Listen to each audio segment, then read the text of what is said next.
Eu convido você a abrir a palavra do Senhor na carta do apóstolo Paulo, escrita aos Efésios, carta essa que temos estudado já há um tempinho. Hoje nós chegamos no capítulo de número 3. Vamos ler apenas os 13 primeiros versos.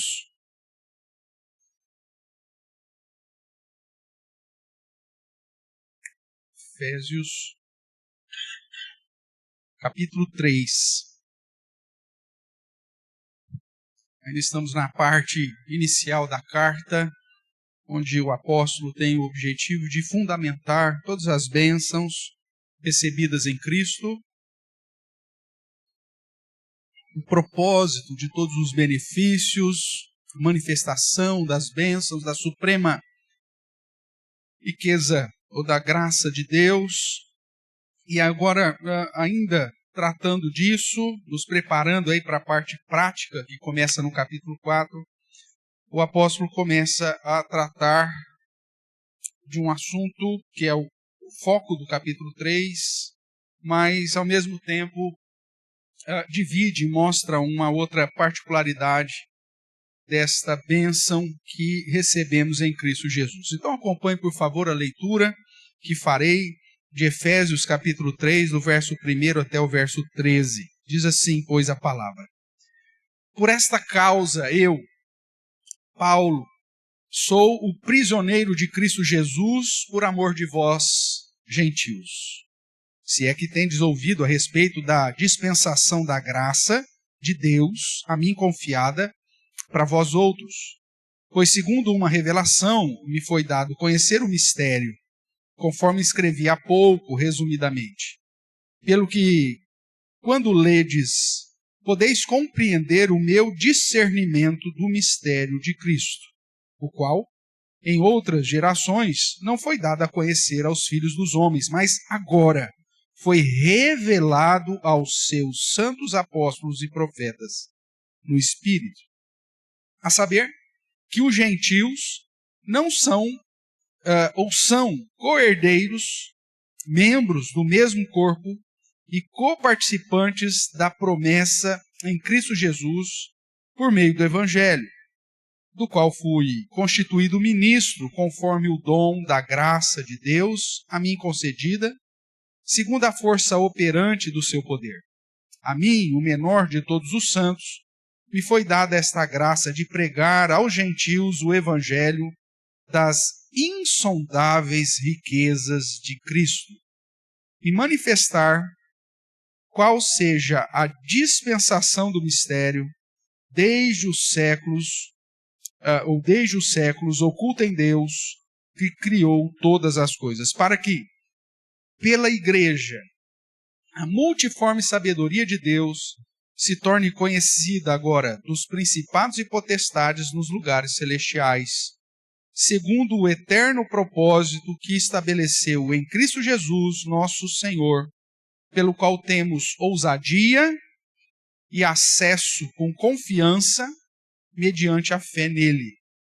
Portanto, vos peço que não desfaleçais nas minhas tribulações por vós, pois nisso está a vossa glória.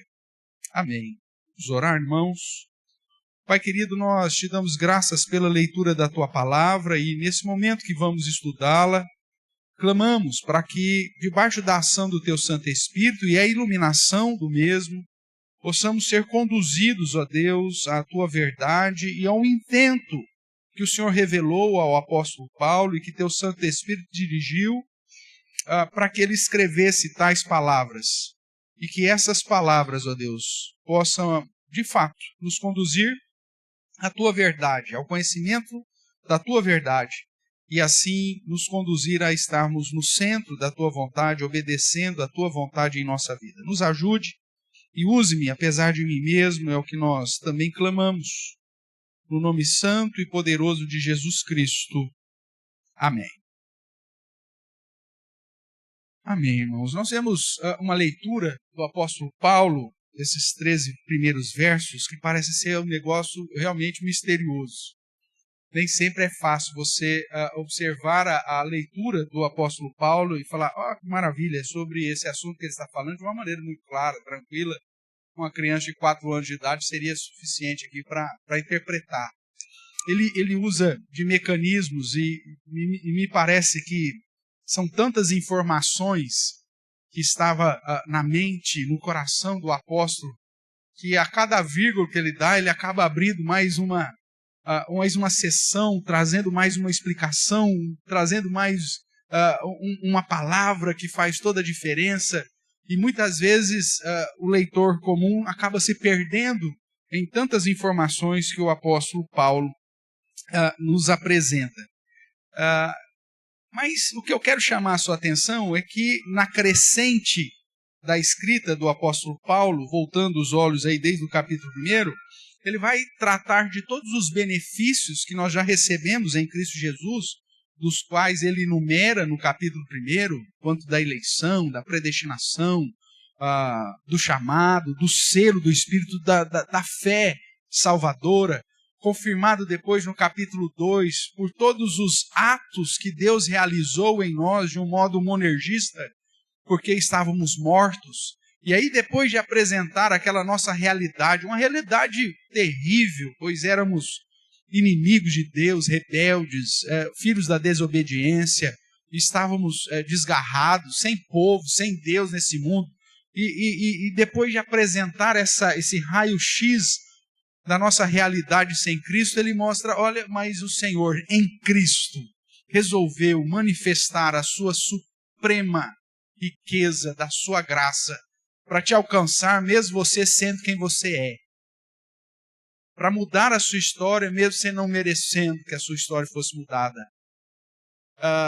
Demonstrando a grandeza e o poder de Deus, mesmo na sua vida que não tinha absolutamente nada em si próprio para ser digno de ser manifestada tal suprema riqueza da graça do Senhor. E aí, nesse sentido, ele vem nos mostrar que dentro dessa ação riquíssima da graça de Deus, o Senhor nos reconciliou, e de um modo muito específico a nós, a quem as Escrituras chamam de gentios, né? Que são os povos não judeus, nós somos agregados, nada mais, nada menos, do que a família da fé. E depois de tratar dessa realidade de reconciliação, de ação da suprema graça de Deus e da manifestação, nos reconciliando, nos trazendo para formar e unir-nos a um só povo, a uma só família de Deus, ele começa o capítulo 3 dizendo: por essa causa eu, Paulo, sou prisioneiro de Cristo Jesus por amor de vós, gentios. A ideia é simples. Se Deus olhou para mim e olhou para você, alguém cuja realidade espiritual era de depravação total, e resolveu, mesmo antes da fundação do mundo, se manifestar de modo salvador, eu não posso negar esse chamado que Deus fez para ser o apóstolo dos gentios. É essa a conclusão de Paulo. Só que ele começa então a chamar a nossa atenção e dizer, por esta causa, ou seja, pelo fato de Cristo ter derramado dos seus benefícios celestiais, pelo fato de você ter sido ressuscitado em Cristo quando ainda estava morto, pelo fato dele ter aplicado sobre a sua vida inúmeros benefícios espirituais e ter manifestado a suprema riqueza da sua graça, pela causa de ele ter reconciliado você com o próprio Deus mediante o sangue de Jesus e feito de você, que não merecia parte de uma família de Deus, por essa causa, Paulo diz, eu tenho que servir ao Senhor Jesus, eu sou prisioneiro de Cristo no amor que eu tenho para com os gentios. Só que aí ele ia tratar, portanto, desse propósito do seu serviço. Esse era o objetivo e é o objetivo do apóstolo Paulo. É assim que ele começa. Por essa causa, eu, Paulo, sou prisioneiro de Cristo por amor de vós, gentios. Mas aí ele relembra de outra coisa. E aí do verso 2 ao verso 13, ele vai tratar desse parêntese que ele vai abrir, porque o objetivo inicial vai ser retomado lá no verso 14. Veja como começa o verso 14, para você entender o que eu estou falando.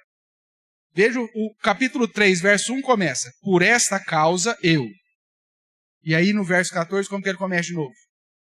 Por essa causa eu me ponho de joelhos diante do Pai. Então, aquilo que ele começa a falar no verso 1, e que aí ele abre um parêntese, ele só volta a tratar no versículo 14. E é por isso que parece que fica um pouco truncado, mas não.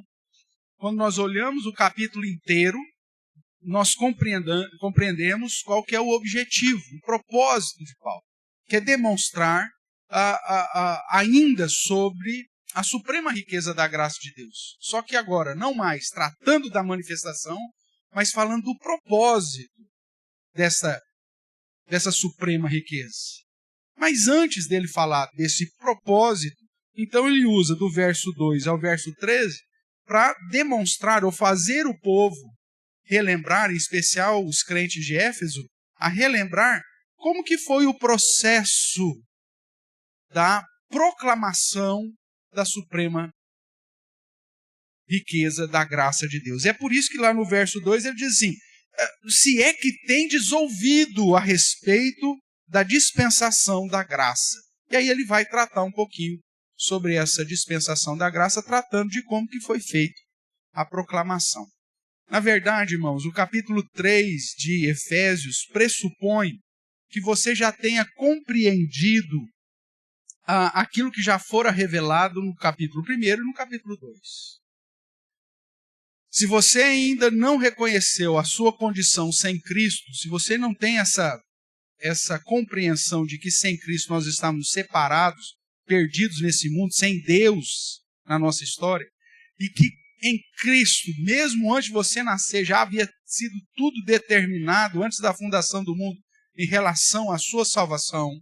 Se você não compreendeu isso ainda no capítulo 1, capítulo 2, a sequência aqui de Paulo talvez fique um pouco difícil de ser conduzida. Porque o que Paulo, na verdade, está querendo dizer, em especial aos gentios, ou seja, aos povos não judeus, é que nós fomos alvo de uma graça extremamente grandiosa. E que o fato de termos sido reconciliados com Deus e unidos ao corpo da comunidade dos santos é um negócio absurdo. E que muitos de nós, crentes em Cristo, não damos o devido valor. Não mensuramos o tamanho da importância de estarmos aqui nesta noite, de termos esse lugar, de termos a palavra de Deus revelada e traduzida para a nossa língua.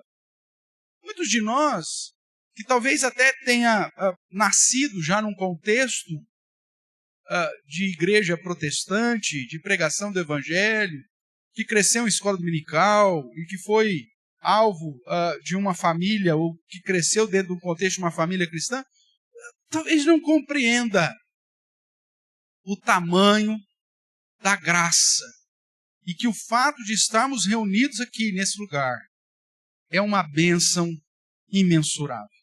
E é por isso que eu quero começar, então, a nosso sermão dessa noite com a seguinte pergunta: será que compreendemos o quanto nós somos abençoados por estarmos aqui, nesse lugar, nesse dia, nessa hora, com esta Bíblia, nesse culto, com essas pessoas?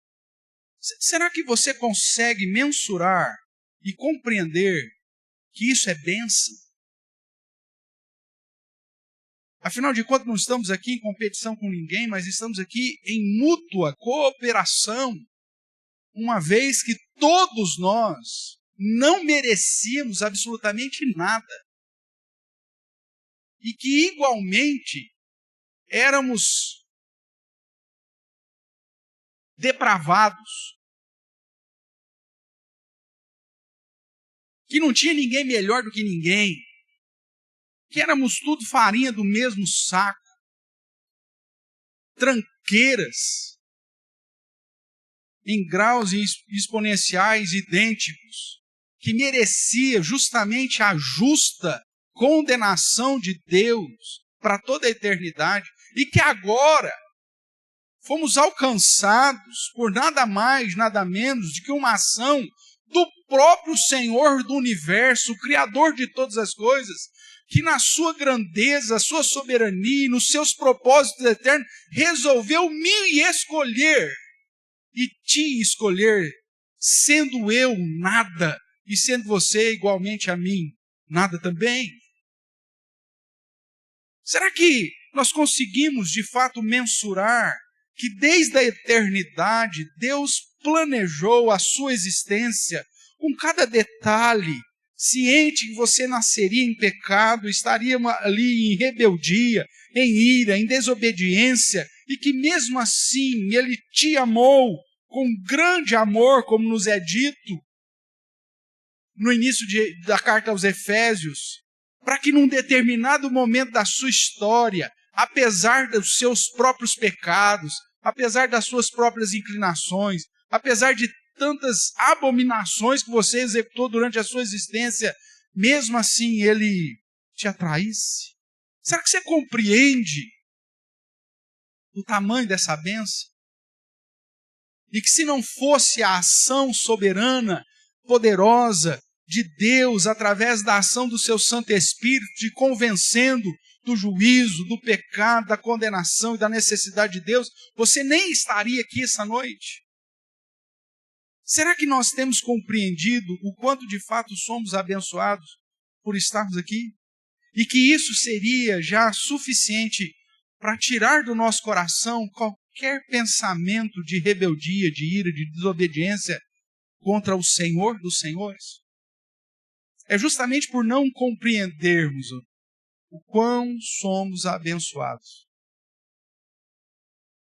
é que negligenciamos a comunidade dos santos e negligenciamos a vida comum da igreja e negligenciamos a mútua cooperação, a oração em favor uns dos outros, a súplica, a intercessão, porque na verdade nós na nossa limitação e na nossa incapacidade de ver o tamanho da bênção, nós pensamos que já somos bons o suficiente.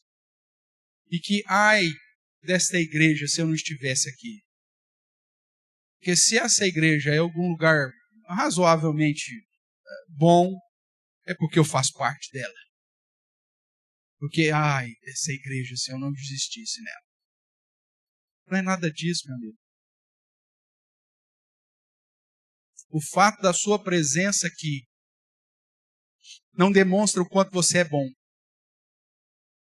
O fato da sua presença aqui e da minha presença aqui só exalta o tamanho da bênção de Deus que nos alcançou. Por isso, eu te pergunto, será que você compreende o quanto você é abençoado por estar aqui? Hoje nós temos a revelação de Deus completa, uma igreja organizada, nós temos liberdade para estudarmos profundamente as bases da fé cristã, a ação do Espírito Santo que nos selou para a vida eterna e a aplicação da suprema riqueza da graça de Deus através de Cristo em nós. A revelação do mistério de Deus, o entendimento a respeito dessa palavra que fora revelada. Nós que não tínhamos entendimento algum, há algum tempo atrás. E que andávamos segundo a inclinação do nosso próprio coração. Olha quanta bênção o Senhor tem feito em nossa vida. Meu Deus! Isso deveria nos conduzir a nos prostrar diante do Senhor, reconhecendo o quanto somos abençoados pelo simples fato de Cristo ter nos alcançado com sua graça. Mesmo que tudo dê errado, como eu já tenho falado em outros momentos. Mesmo que a sua vida não tenha toda a segurança que talvez você gostaria que tivesse. Mesmo que haja problemas, dificuldades, atritos, o fato de estarmos aqui, termos aquilo que temos, aponta para o tamanho da bênção de Deus em nossa vida. A certeza que Deus começou e que completará a sua obra em nós deve nos conduzir a viver mais e mais para Deus, buscá-lo, aprender mais dele, para que sejamos melhores hoje do que fomos ontem. Quando nós de fato compreendemos o que éramos e aquilo que em Deus nós podemos experimentar, isso deveria nos conduzir a um compromisso de como nós cantamos, de servi-lo com tudo aquilo que somos, com tudo aquilo que temos, por todos os dias da nossa existência. Mas se você não consegue compreender que isso é bênção, irmãos, e talvez esse conceito esteja um pouco complicado dentro da sua mente, é justamente porque talvez no seu coração ainda haja uma pontinha de alto mérito. Ainda haja talvez um resquício de que você não tenha reconhecido o quão pecador, o quão miserável, o quão pobre e necessitado somos sem Deus nesse mundo. E aí, meus irmãos, a minha oração é para que o Consolador possa nos convencer do nosso estado, porque só Ele pode. Nenhuma argumentação minha aqui poderá realmente abrir os seus olhos para que você consiga enxergar o tamanho da bênção que é estar em Cristo Jesus. Todos os benefícios recebidos em Cristo Jesus, descritos no capítulo 1, toda a suprema graça aplicada sobre aqueles que nada mereciam, demonstrada no capítulo 2, fazem com que o apóstolo Paulo tenha uma vida de despreendimento por amor dos eleitos, em especial dentre os gentios, ou seja, os povos não judeus. É por isso que ele diz, por esta causa, eu, Paulo, sou prisioneiro de Cristo, sou servo de Cristo, apesar que aqui aponta para o fato que literalmente estava preso mesmo, mas no sentido de que ele é servo, escravo de Cristo, para servir a Cristo por amor dos gentios a quem o Senhor havia indicado para ser o ministério dele. Ele começa justamente dizendo, por esta causa eu sou esse prisioneiro de Cristo. Esse capítulo, portanto, irmãos, Paulo tem como objetivo demonstrar não só os benefícios recebidos em Cristo, como vimos no capítulo 1, não só a manifestação da suprema graça, da riqueza da suprema graça de Deus em Cristo Jesus, no capítulo 2, mas ele tem como o objetivo demonstrar o propósito. Por que Cristo, lá antes da fundação do mundo, já resolveu nos abençoar? Por que a suprema riqueza da graça de Deus foi manifesta do jeito que foi manifesta, ele nos ressuscitando uma vez que estávamos mortos nos nossos delitos e pecados? Ele vai dizer, qual que é o propósito? Mas isso ele vai tratar, como eu já te disse no início, a partir do verso 14. Se você vai ler, você vai conseguir compreender e talvez observar ali claramente quais são os propósitos. Mas esse é assunto mais para frente. Mas apesar dele falar ter esse objetivo de demonstrar os propósitos da suprema riqueza da graça de Deus em Cristo Jesus, ele agora chama a nossa atenção para como que esse propósito foi aplicado. Como que o evangelho das insondáveis riquezas de Cristo, que é o que ele diz no verso 8, chegou até nós, nos impactou. Como que foi manifestado a nós? E é nesse sentido que o contexto vai nos mostrar que, antes de tratar do propósito da suprema riqueza da graça de Deus, no evangelho das insondáveis riquezas de Cristo, como eu disse, fato que ele fará a partir do verso 14, num parêntese explicativo, ele reafirmando um dos pontos da manifestação da graça, que é a união dos gentios, a igreja. Paulo reforça o fato de que todos somos da família de Deus. Veja aí essa comparação que eu pus no slide. Capítulo 2, verso 19 diz, falando dos gentios: assim já não sois estrangeiros e peregrinos, mas o quê? Concidadão dos santos. E sois do que mais? Da família de Deus. A manifestação da suprema riqueza graça permitiu que os gentios fossem agregados à família de Deus, como concidadãos dos santos. E aí o capítulo 3, verso 6 vai dizer, a saber, que os gentios são co-herdeiros, membros do mesmo corpo e coparticipantes da promessa em Cristo Jesus por meio do Evangelho. O que ele vai tratar aqui e reafirmar que por conta dessa manifestação da suprema riqueza graça de Deus, nos agregando à família da fé, nos agregando ao Israel de Deus, colocando-nos debaixo das promessas dadas aos patriarcas e a todo o povo de Israel no Antigo, ele vai fazer isso com o objetivo de reforçar que essa manifestação é bênção de Deus.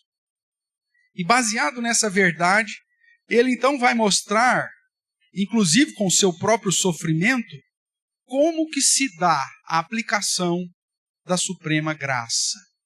Que é algo que ele já tinha dito lá no capítulo 1, verso 13. Veja aí comigo. Em quem também vós, depois que o quê? Ouvistes a palavra da verdade, o evangelho da vossa salvação, tendo nele também crido, fostes selados com o Santo Espírito da promessa. Então ele vai mostrar que é dessa forma que a suprema riqueza da graça de Cristo é aplicada em nós por meio do ouvir do evangelho, por meio do ouvir da verdade, e essa verdade ser aplicada em nosso coração. Desse modo, te apresentando esse pano de fundo, nós podemos dizer que, assim, o apóstolo Paulo, nessa sessão, nos fala da proclamação da suprema riqueza da graça de Deus em Cristo Jesus. Como que essa suprema graça chegou até nós? Como que ela foi proclamada?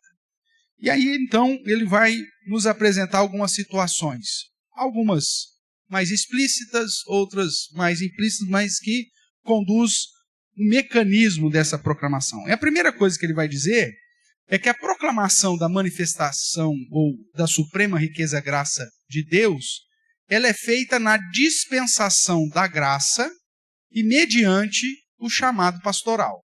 Veja aí o que diz o verso 2.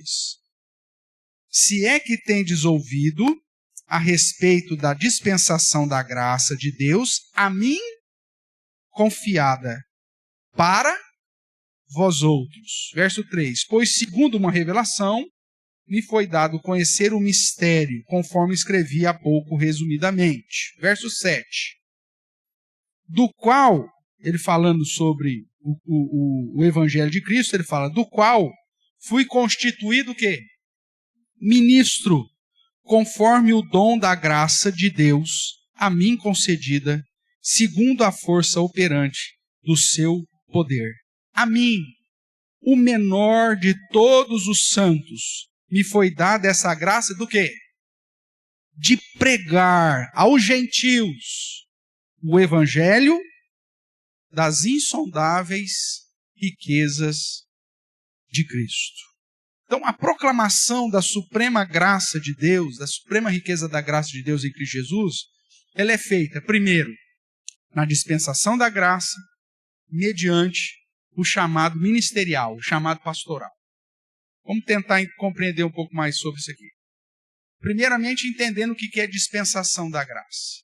Paulo vai apresentar que a dispensação da graça é justamente o período bíblico atual.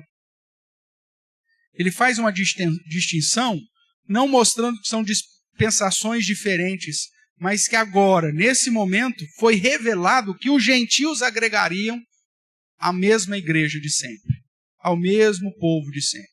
Não são dispensações separadas, como os pentecostais creem. Por isso, para eles, Jesus tem duas noivas. Jesus tem Israel e tem a igreja. Para nós, não. É a mesma e única dispensação, porém com detalhes diferentes. Na dispensação do Antigo Testamento, ainda era manifestação da graça de Deus. Afinal de contas, ninguém é salvo por mérito nenhum. E ninguém é salvo fora do nome de Cristo. Mas agora, naquilo que Paulo chama de dispensação da graça, foi revelado que os gentios seriam agregados. Veja o que diz aí, o verso 6. O que foi revelado diferente da dispensação da graça? A saber que os gentios, ou seja, os povos não judeus, são co-herdeiros, membros do mesmo corpo e coparticipantes da promessa em Cristo Jesus por meio do Evangelho. Portanto, a proclamação da suprema riqueza da graça de Deus, ela é feita nesse período chamado dispensação da graça. Iniciado com a morte e ressurreição de Jesus, caracterizado pelo livre acesso a Deus, por meio da obra de Cristo, e da salvação pela fé em Cristo, não por obras, que reforça a graça da salvação aplicada, como eu já disse, desde sempre. Mas agora, esse período chamado dispensação da graça é o tempo de agregar os gentios na família de Deus. É aquilo que Isaías vai chamar do ano aceitável do Senhor. É aquilo que Paulo vai tratar em Romanos, dizendo que o Senhor pegou ramos de oliveiras bravas e enxertou na oliveira que ele havia plantado desde o início. Não existem duas oliveiras. A oliveira é uma, única. E o próprio Deus enxertou os gentios, ramos de oliveiras bravas, nessa oliveira que ele havia plantado lá desde o início. É isso que Paulo está dizendo. Nós estamos vivendo o período em que Jesus Cristo, a rocha que sem auxílio de mãos veio dos céus, bateu no pé da estátua que representava todos os impérios das nações, esmiuçando a estátua, e aquela rocha, se transformando numa grande montanha, agora faz sombra sobre todos os povos, sobre todas as nações, sobre todas as tribos, ou seja, sobre representantes de todas as etnias deste mundo. Esta é a dispensação da graça. E é tão somente por conta da dispensação da graça que eu e você fomos agregados a uma só família, a um só povo, ao povo de Israel, ou Israel de Deus, que está debaixo das promessas que havia sido dada a Abraão, mediante o Evangelho de Cristo. Então, como que é possível os gentios receberem a bênção de fazerem parte do povo de Deus? É isso que Paulo está dizendo. É porque Deus preparou o momento para iniciar essa dispensação da graça. E ele usa homens que ele chamou por sua graça, não porque mereciam, para transmitir, para pregar esse evangelho às pessoas. Logo, a proclamação da suprema riqueza da graça de Deus, ela é feita na dispensação da graça, mediante o chamado pastoral.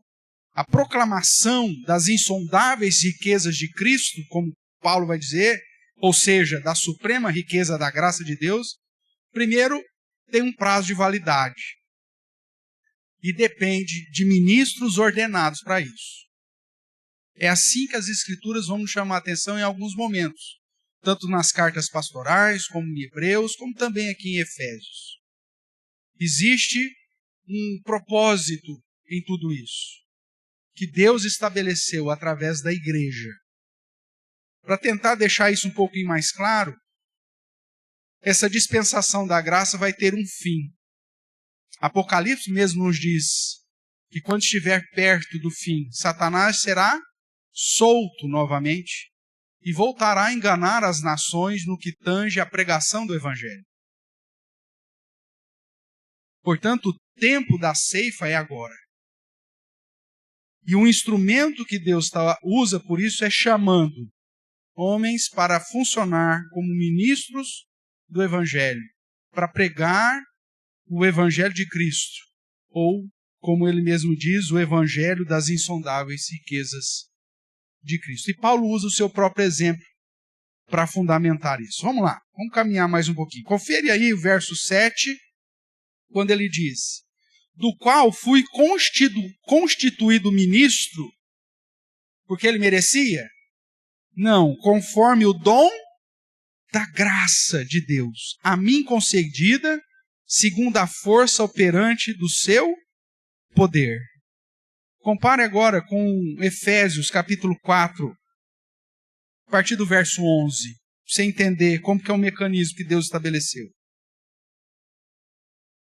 Verso 11 do capítulo 4 vai dizer assim: ele, falando do próprio Cristo, falando do próprio Deus, vai dizer: ele mesmo concedeu uns para apóstolos, outros para profetas, outros para evangelistas e outros para pastores e mestres, com vista ao aperfeiçoamento de quem?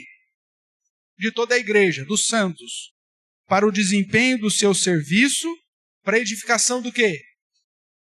Que é a igreja, do corpo de Cristo, até que todos cheguemos à unidade da fé e do pleno conhecimento do Filho de Deus, à perfeita varonilidade, à medida da estatura da plenitude de Cristo, para que não mais sejamos como meninos agitados de um lado para o outro e levados ao redor por todo o vento de doutrina, pela artimanha dos homens, pelas astúcias com que induzem ao erro, mas, seguindo a verdade em amor, cresçamos em tudo naquele que é a cabeça, Cristo, de quem todo o corpo, igreja, bem ajustado e consolidado pelo auxílio de toda a junta, segundo a justa cooperação de cada parte, efetua o seu próprio aumento para a edificação de si mesmo em amor. A proclamação da suprema riqueza da graça de Deus, do Evangelho das insondáveis riquezas de Cristo, ela é enviada, ela é feita na dispensação da graça, onde Deus revelou que os gentios seriam agregados à família da fé, e mediante o chamado pastoral.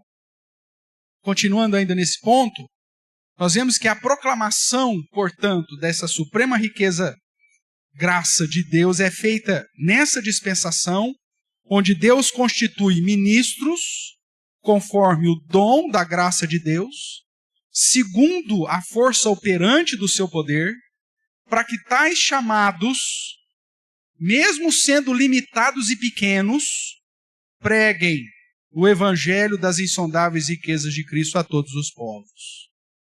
Paulo usa o seu exemplo para dizer: eu fui constituído ministro por dom da graça. Não porque eu merecia, não porque eu era melhor. Muito pelo contrário. Ele se diz sendo o menor. Veja o verso de número 8. A mim, o que ele declara aí? A mim, o menor de todos os santos. Meu amigo, se Paulo é o menor de todos os santos, ai de mim. Né? Mas é assim que ele se apresenta.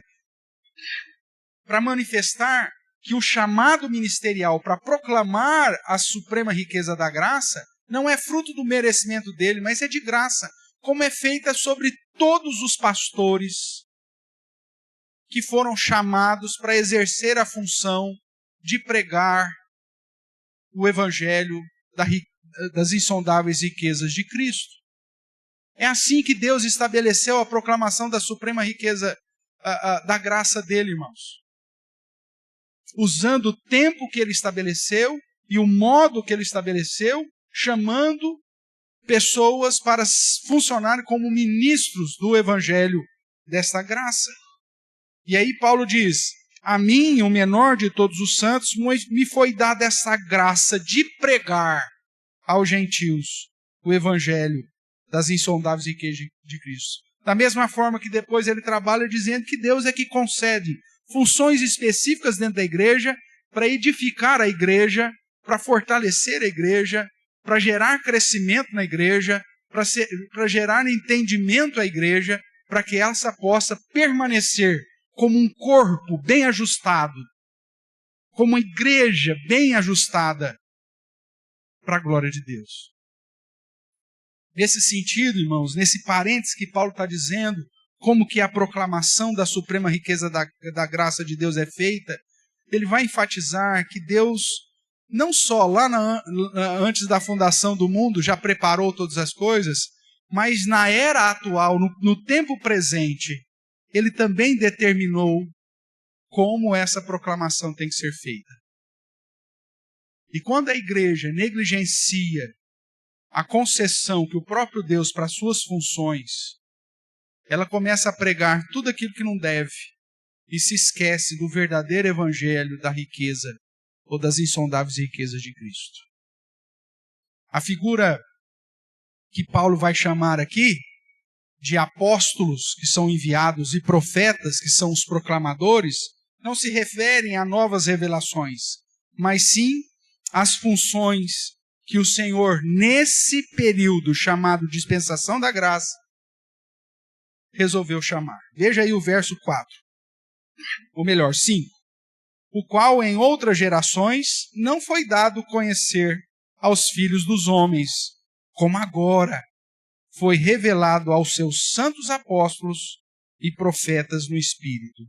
Ele está falando justamente da era atual, onde profetas aqui é sinônimo de pregadores, de pastores, de mestres, como ele fala também no capítulo 4. Ou seja, Deus estabelece um modo operante, um modo de agir, para que a proclamação do Evangelho e da graça de Deus alcance todos os povos. Por isso, nesse ponto, como aplicação, irmãos, nós que já fomos acolhidos no povo de Deus, devemos orar pelos nossos ministros, pelos nossos seminaristas, porque tais homens não estão exercendo a função do ministério porque são melhores que os outros. Pelo contrário.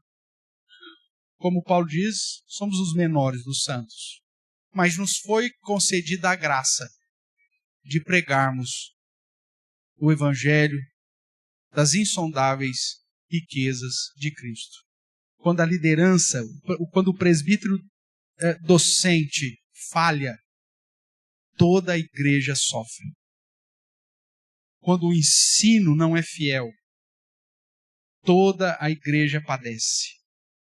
A edificação do corpo não é alcançada.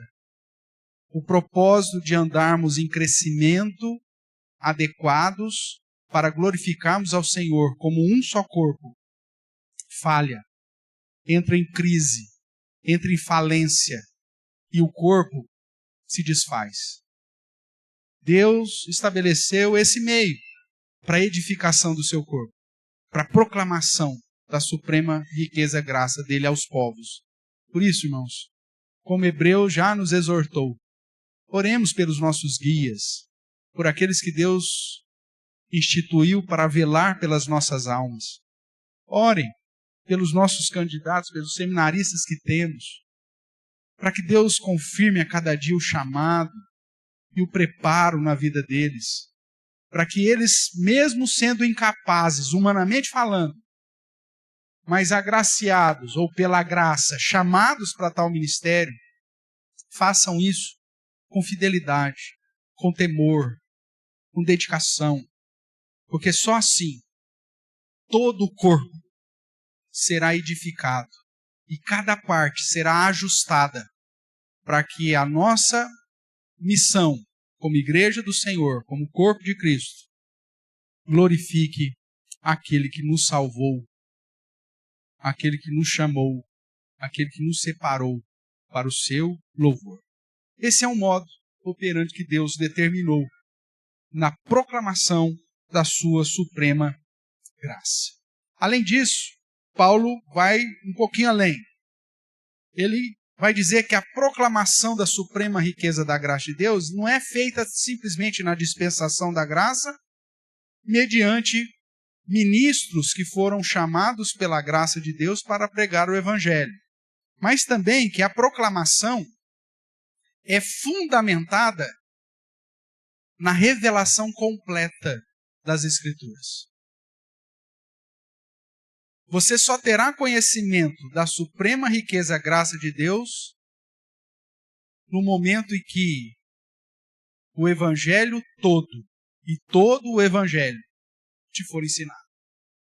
É nesse sentido que o próprio Senhor Jesus, quando envia os seus apóstolos para a evangelização mundial e de fazer discípulos de todas as nações, no final desse processo ele diz que eles deveriam ensinar uma parte, mas ensinando todas as coisas que vos tenho. A ideia é que a proclamação da suprema riqueza da graça de Deus, nesse tempo chamado de dispensação da graça, mediante os ministros chamados para esse fim, tem que estar fundamentada na revelação completa da palavra de Deus. O verso 3 em diante, ele vai dizer assim: pois segundo uma revelação, falando a respeito de si, me foi dado conhecer o mistério, conforme escrevi há pouco resumidamente, pelo que, quando ledes, podeis compreender o meu discernimento do mistério de Cristo, o qual em outras gerações não foi dado a conhecer aos filhos dos homens, mas agora, como agora foi revelado aos seus santos apóstolos e profetas no Espírito.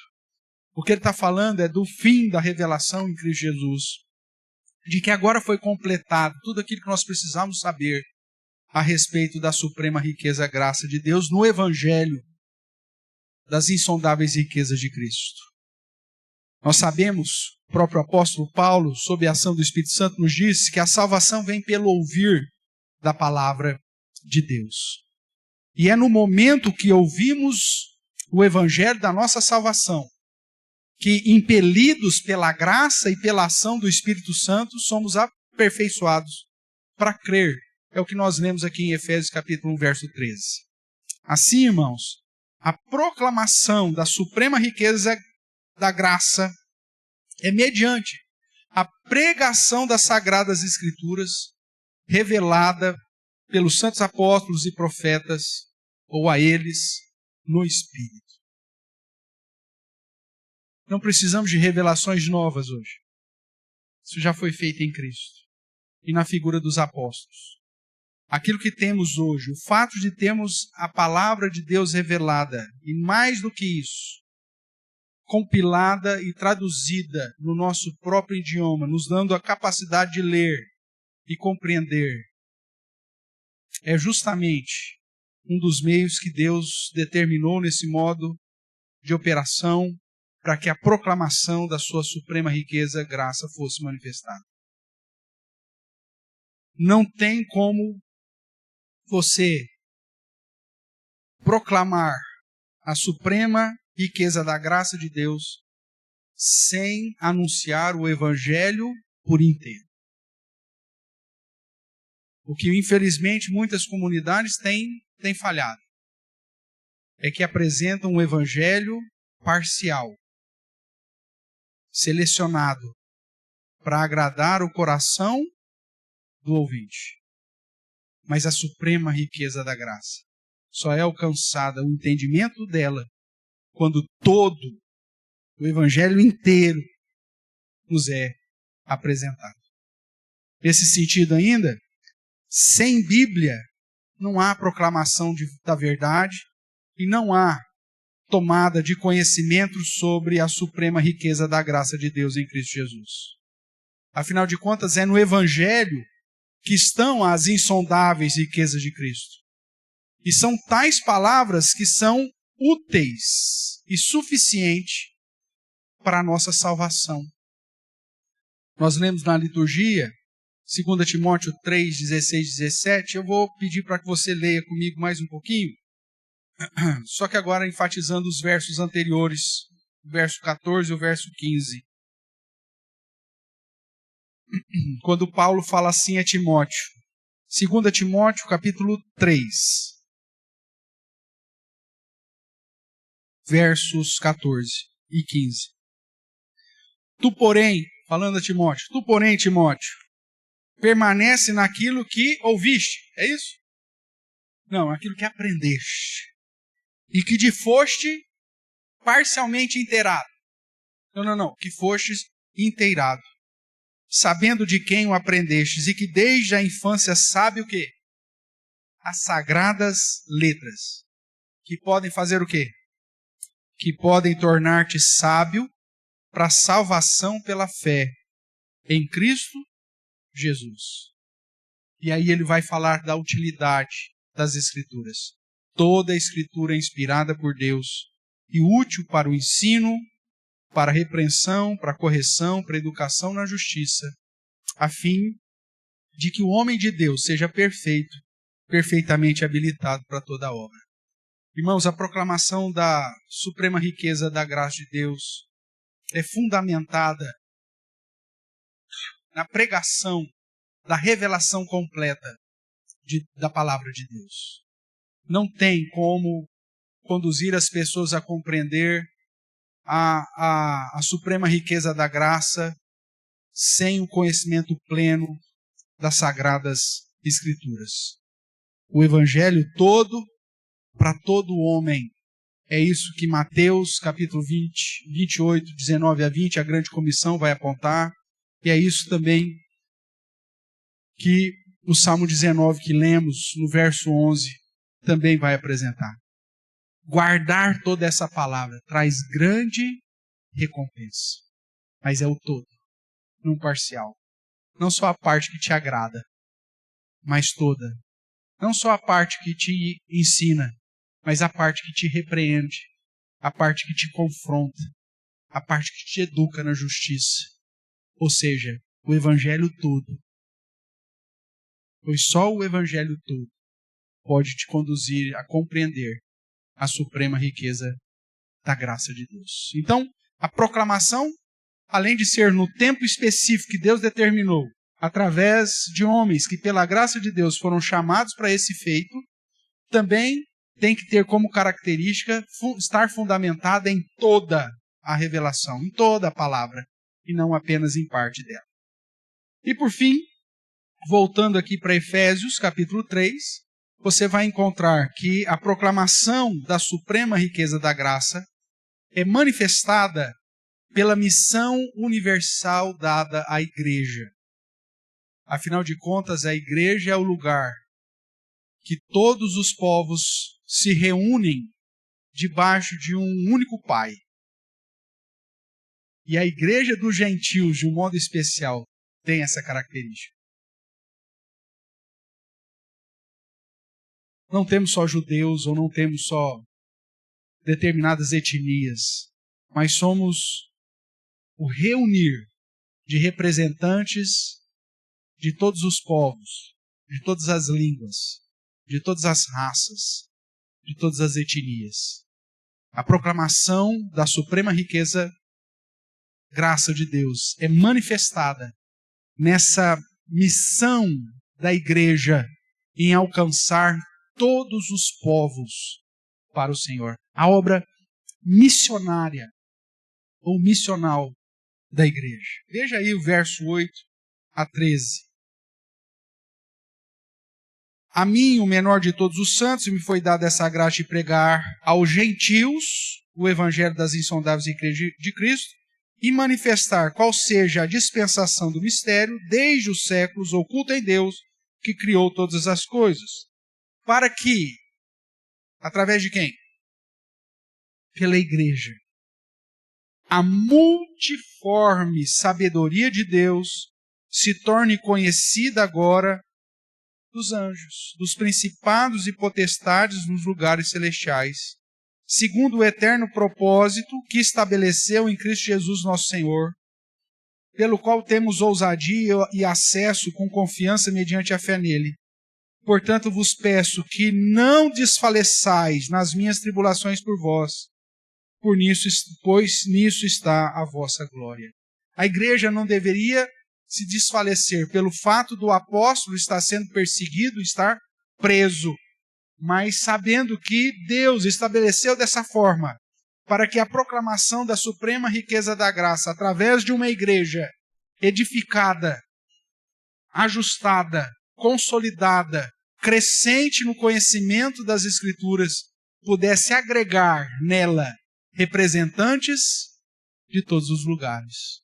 É aquilo que nós lemos, inclusive, em Efésios capítulo 4, do verso 11 a 16.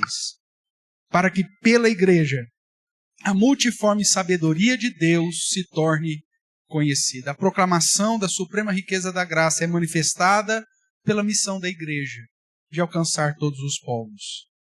No verso 6 é dito que os gentios fazem parte do mesmo corpo da igreja. São co-herdeiros e coparticipantes da promessa em Cristo Jesus, juntamente com os judeus eleitos.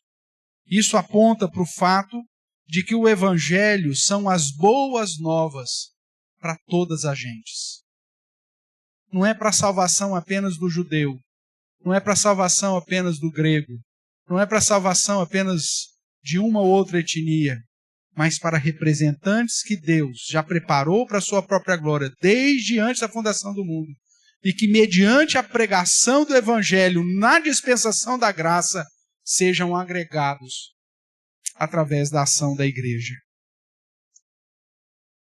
É no ajuntamento de pessoas de todas as nações, tribos, povos e línguas, como nos é dito em Apocalipse capítulo 5 e Apocalipse capítulo 7, que todos, inclusive os próprios seres celestes, como o verso 10 aqui, vão entender o propósito eterno de Deus e o poder da proclamação da suprema riqueza da sua graça em Cristo Jesus.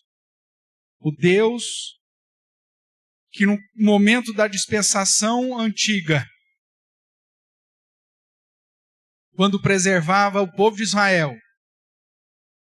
e permitiu que todos os demais povos estivessem sob o engano e governo de Satanás, agora, na dispensação da graça, prendendo Satanás, como é dito em Apocalipse, para não mais enganar as nações, através da proclamação da suprema riqueza da sua graça, no Evangelho, das insondáveis riquezas de Cristo, mediante homens que o próprio Deus chamou por sua graça, e pela atuação da igreja, a multiforme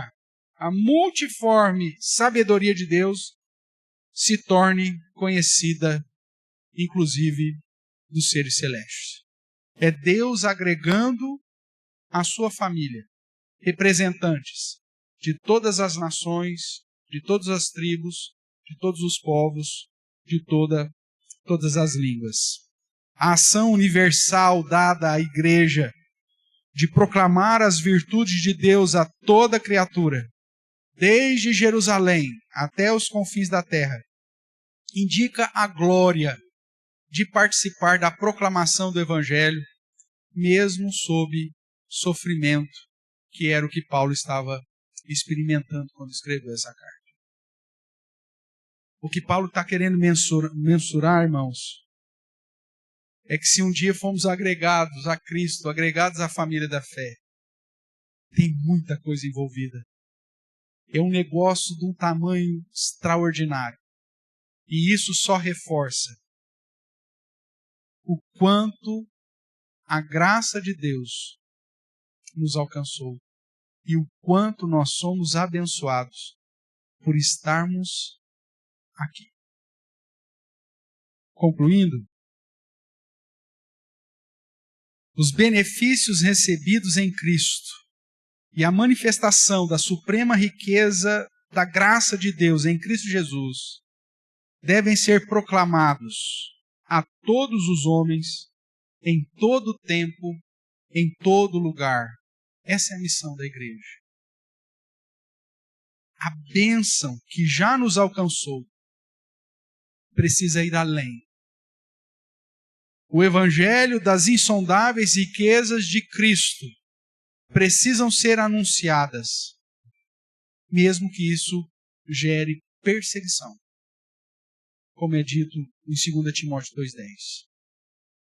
O sofrimento dos ministros, o sofrimento dos apóstolos e o sofrimento da própria igreja não pode gerar desfalecimento dos membros do corpo de Cristo. É assim que Paulo termina o verso 13. Portanto vos peço que não desfaleçais nas minhas transgressões por vós, pois nisso está a vossa glória. No sofrimento, a suprema riqueza, a graça de Deus é proclamada. Por graça, pela graça e com graça. Quando nós interagimos com pessoas que ainda estão na perdição e na depravação que um dia nós estávamos, irmãos, nós precisamos, como cantamos, ser as mãos de Deus, os olhos de Deus, os pés de Deus, a graça de Deus. Porque um dia o Senhor conduziu alguém para agir com graça em nosso favor. Alguém que, direcionado pelo Espírito Santo de Deus, pregou o Evangelho para você. Mesmo sabendo que você não merecia. Que teve paciência em caminhar contigo. Em te discipular. Em tirar as suas dúvidas. A nós, como igreja, como corpo edificado por meio dos ministérios que o próprio Deus estabeleceu, pesa a responsabilidade de crescer no conhecimento e na proclamação das virtudes daquele que nos tirou das trevas para a sua luz. Só que você só vai fazer isso no dia que você entender o tamanho da bênção que já foi derramada na sua vida e o tamanho da bênção que é estar aqui nesse lugar, nessa noite, para servir ao Senhor. Você foi alcançado pela suprema riqueza da graça de Deus, mediante a obra de Jesus Cristo, em fé dada pelo próprio Deus.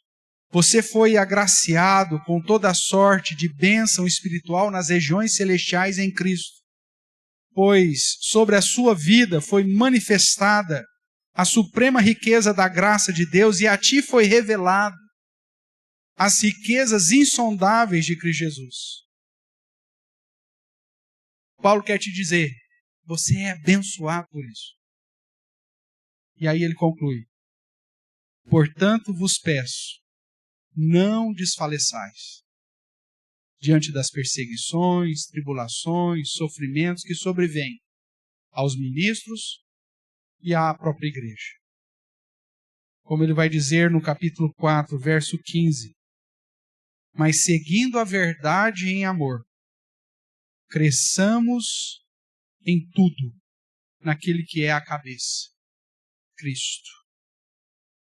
Como ele já disse, afinal somos membros do mesmo corpo da sua igreja. O fato de você estar aqui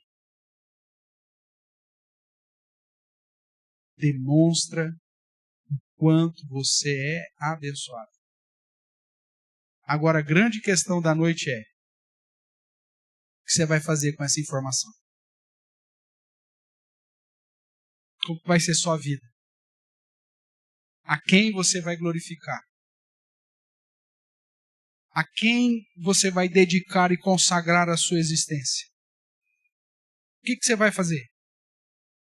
O verso 21 do capítulo 3 diz: a ele seja a glória na igreja e em Cristo Jesus, por todas as gerações, inclusive a nossa, para todos sempre.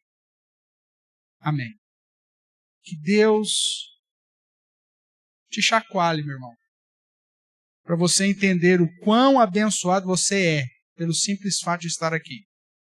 E que você possa então desejar assumir um compromisso vivo com esse Deus que te amou, para servi-lo com todo o seu coração e glorificá-lo em todas as suas ações. E que Deus assim nos abençoe. Amém?